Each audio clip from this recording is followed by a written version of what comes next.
এই পিজ্জাটা আমার হাতে বেশ ভালোই হচ্ছে। মানে বারবার করাতে আমার মনে হচ্ছে যে আসলে আরো অনেক বেশি ভালো হচ্ছে আরকি। তো যাই হোক আজকে আমি আবার বাসায় বানায় ফেলবো পিজ্জা। আজকে পোলাপানের জন্য বানাবো আরকি।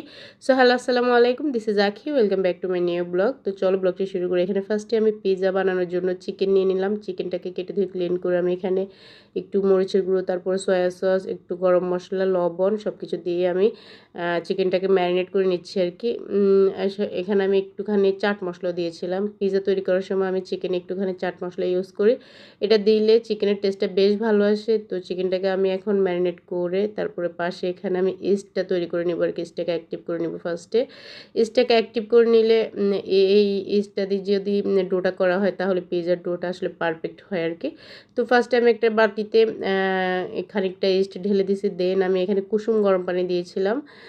একদমই মানে হালকা কুসুম গরম পানি আরকি। তো দিয়ে সেটাকে মিক্সড করে আমি এখন একটা পাশে রেখে দিলাম। দেন আরেকটা বাটিতে আমি এখানে ময়দা নিয়ে নিচ্ছি। ময়দার সাথে একটুখানি চিনি, তারপরে একটু দুধ পাউডার, তারপরে আম হালকা একটু লবণ যতটুকু লাগবে আরকি আটাতে।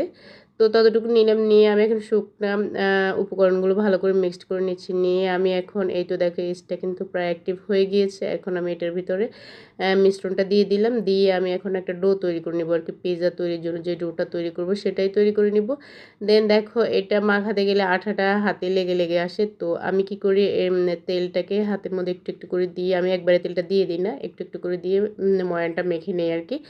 আর একটা পর্যায়ে চলে আসে মাখতে হাত থেকে এমনি অটোমেটিক তোমার মানে আটাটা সরে আসবে। দেন আমি একটা সাইডে ওটাকে ঢেকে রেখে দিয়েছিলাম। আর এখন আমি এখানে কিছুটা ক্যাপসিকামও নিয়ে নিলাম। দেন আমি এখানে অ্যাম স পিজ্জার জন্য সসটা রেডি করে নিব আরকি। পিজ্জা সস যেটা সেটা এখানে টমেটো কেচাপ, চিলি সস যেটা সয়া সস দিয়ে তারপরে একটুখানি চাট মসলা, তারপরে হচ্ছে যে একটুখানি চিলি ফ্লেক্স দিলাম।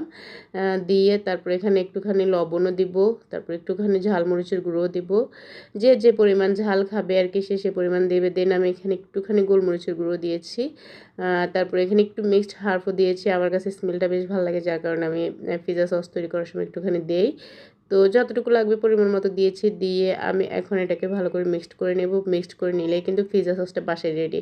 একদমই ঝটপট। আর দেখো এখানে পিজ্জার ডোটা কতটা ফুলে গেছে, ডাবল হয়ে গিয়েছিল। দেন আমি একটা কড়াইতে পিজ্জার যে চিকেনটা সেটাই আমি ভেজে নিচ্ছিলাম। ভেজে নিয়ে দেন আমি এখন একটা ফ্রাই প্যান নিয়ে নিয়েছি। যেহেতু বাসায় মাইক্রোওভেন নাই তো আমি ফ্রাই প্যানেই করে চুলায় করে ফেলি আরকি।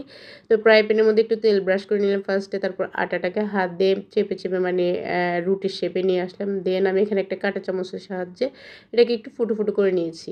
তারপর আমি যে পিজ্জা সসটা রেডি করে রাখলাম সেটাই দিয়ে দিলাম। দিয়ে